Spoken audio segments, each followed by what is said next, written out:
Formula One is the most exciting sport on the planet. It has drivers fighting for every single millimetre on the track, every single millisecond counts, and of course there is drama always off of the track to keep us entertained along the ride. It has everything and is completely unpredictable. So back in March, I decided to try and predict the 2022 driver standings, and here's how I got on. In 20th place, I went for Zhou Guanyu, who managed to finish 18th place in the end, and my thought process behind this was that I didn't think Alfa Romeo would really step up their game too much in 2022 with the new regulations, and I thought Zhou was the only rookie on the grid and therefore would probably come in 20th place. He actually had an incredibly consistent season, and you know what, the Alfa Romeo car wasn't incredible for the second half, and that's probably when he came to the fore a little bit. He could have done a little bit better, but I think overall, as a rookie season, he did incredibly well. In 19th place, I had Lance Stroll, and I really underestimated the Canadian, and it was more so that I underestimated the Aston Martin car, as you'll see in my next one as well. But to be fair, Lance Stroll, even though he finished in 15th place, he was still knocking around with the likes of Tsunoda, Schumacher, Zhou. More often than not, he was properly outside of the points, and considering how good that Aston Martin car became towards the end of the season, I don't know, I'm still not sold on Stroll. Whereas in 18th place, I had Sebastian Vettel, who ended up coming in 12th place in the end, 6 places above where I had him. And again, this was more the Aston Martin car. And the Aston Martin car, to be fair, right at the beginning of the season was absolutely awful. They were battling with the Williamses right at the back of the pack. It wasn't until Spain they brought that huge upgrade package that they really started to turn it on. And maybe I should have predicted that Sebastian Vettel would get the best out of that Aston Martin car. He had an incredible second half of the season. And to be fair, I completely underrated him. Although the driver that I underestimated the most was Valtteri Bottas. I put him 17th place in my driver predictions. He ended up finishing in the top half of the table in 10th place. And yeah, this was my worst prediction by a long, long way. Although he did only turn up for the first 6 races of the season. Valtteri Bottas was absolutely untouchable until about Monaco. And then that Alfa Romeo car dropped off of a cliff. DNF after DNF, and he probably could have done a little bit better. Would he have got up to the Alonsos and Ocons of this world? Absolutely not. He managed to hold on to 10th place, and that is an absolutely phenomenal first season at Alfa Romeo for him. Now, even though statistically Valtteri Bottas was my worst prediction, this I feel like was my worst prediction. I had Nicholas Latifi in at 16th place. Obviously, the Canadian finished in 20th. I really don't know what I was thinking. I just thought that Williams might be back to their midfield powers again, maybe battling for points more consistently.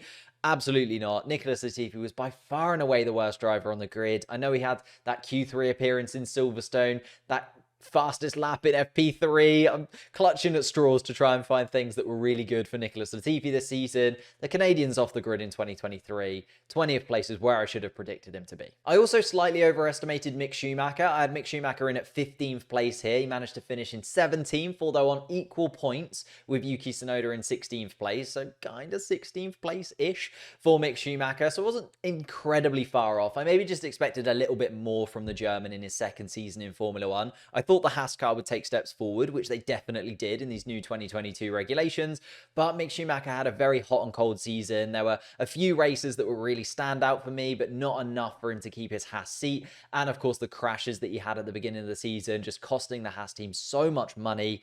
Yeah, I think he'll be back on the Formula One grid in the future, but I slightly overestimated him in 2022. And whilst we're talking about overestimations, I had Alex Albon in at 14th place in my driver's standings. Again, I thought the Williams car was going to deliver, and I thought Alex Albon, coming back into Formula One after a little break, was going to deliver the goods. And to be fair, I think he did. I think if you're looking at the Williams car that he got and the finishes that he managed over the course of the season, he did incredibly well. It's just that Williams car was nowhere near the standard of any other car on the Formula One grid. If he was in a midfield car, I think 14th place would have definitely been achievable for him, but he wasn't. So yeah, it's a massive overestimation from me. In 13th place, I've got Kevin Magnussen, the first driver that I've got in this spot on position. He finished 13th in the standings, picking up 25 points over the course of the season. Obviously those 10 points right at the beginning in Bahrain, giving him a little bit of a helping hand.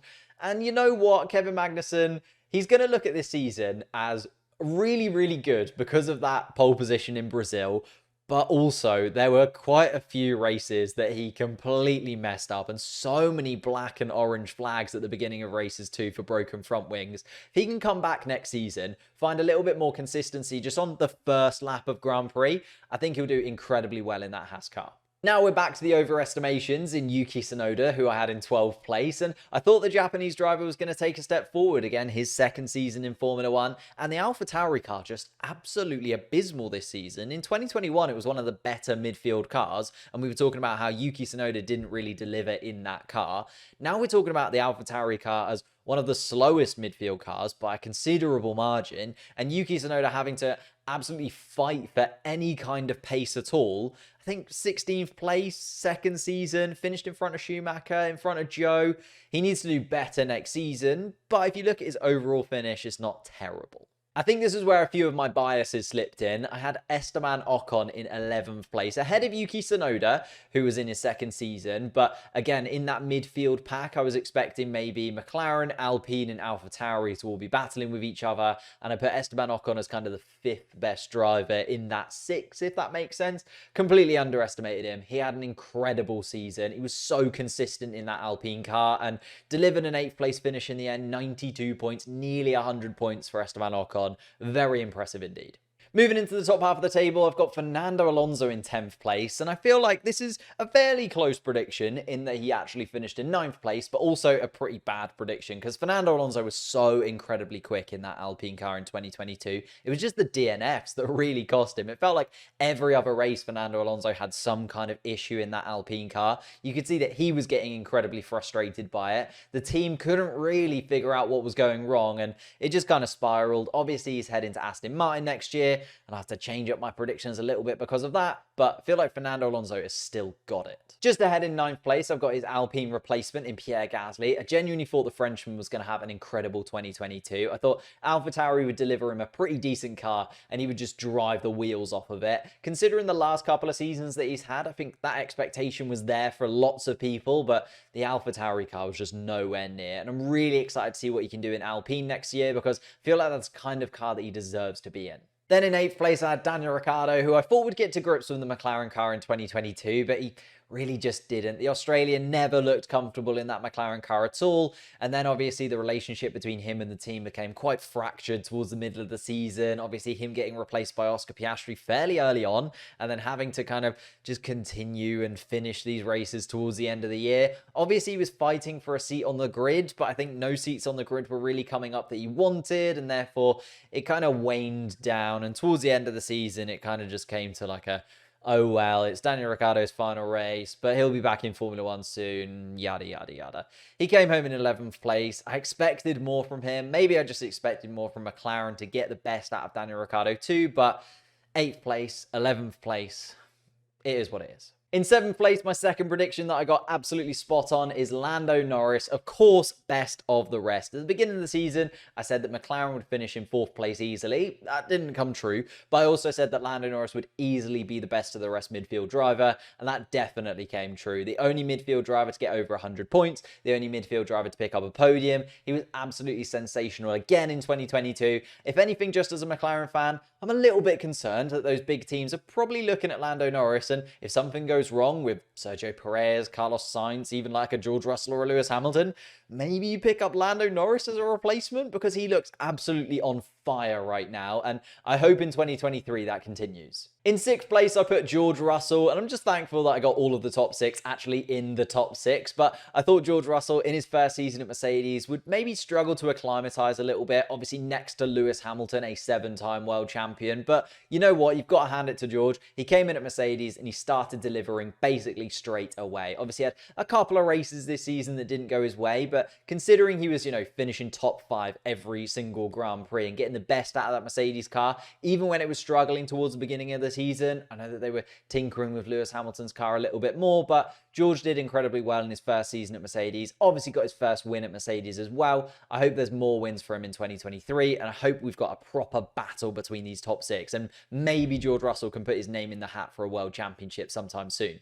In 5th place, I went for Sergio Perez. I thought the top 6 would be quite interchangeable, and I just thought Sergio Perez, second season at Red Bull and playing second fiddle to Max Verstappen might cost him a little bit. And you know what? You've got to hand it to Sergio Perez. Finished in 3rd place, quite controversially at the end of the season. Red Bull didn't get their 1-2, but apart from that, he did everything he possibly could. Picked up a couple of wins, made sure he got a pole position every now and then, made sure that Max Verstappen's season was a little bit easier, got themselves first place in the constructors' standings.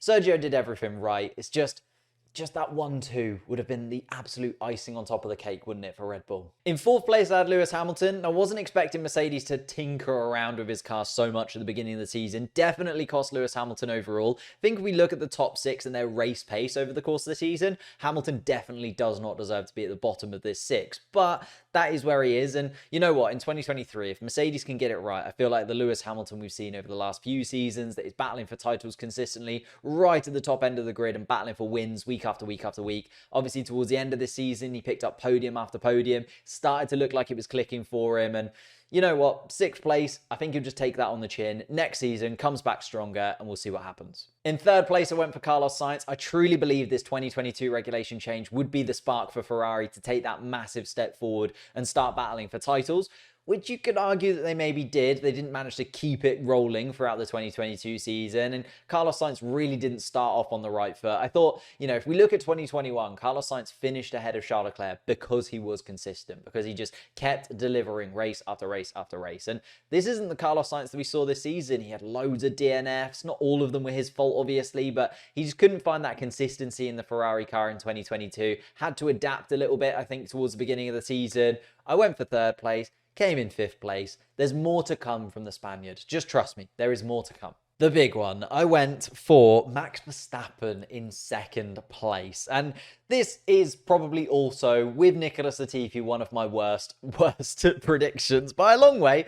Max Verstappen won the championship, obviously. He won it with the most wins ever in a season and the most points ever in a season. So was he close to coming in 2nd place? No, he wasn't. And I can't really argue with this one. Like, I should have had Max Verstappen top, considering how good he was in 2022. There is no argument that I can make that he could have come 2nd place this year. And that does indeed mean I had Charles Leclerc of Ferrari fame top of the tree. And towards the beginning of the season, this looked like a prediction that might come true. And then Ferrari, Leclerc just threw it all away towards the middle of the season. I think Leclerc even said himself it was around about Spa, sort of Belgium time, that he gave up on the title after just seeing how good Max Verstappen was in that Red Bull car.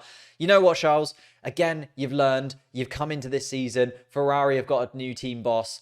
Let's see what you can do in 2023. Now, treat this a little bit like golf in that I've added up my scores. If Charles Leclerc was 1 position out, I got 1 point for him. Carlos Sainz was 2 positions out. I got 2 points for him. So on and so on down the entire grid. And I got a total of 56 points, which feels like a lot. That feels like a lot of points to get in this kind of ranking, especially considering there are only 20 drivers. But I'd love to know your thoughts in the comments down below. Is 56 a good score? And do you think I can beat it in 2023? Leave a like on the video as well. Subscribe to the channel if you are new, and I'll see you next time.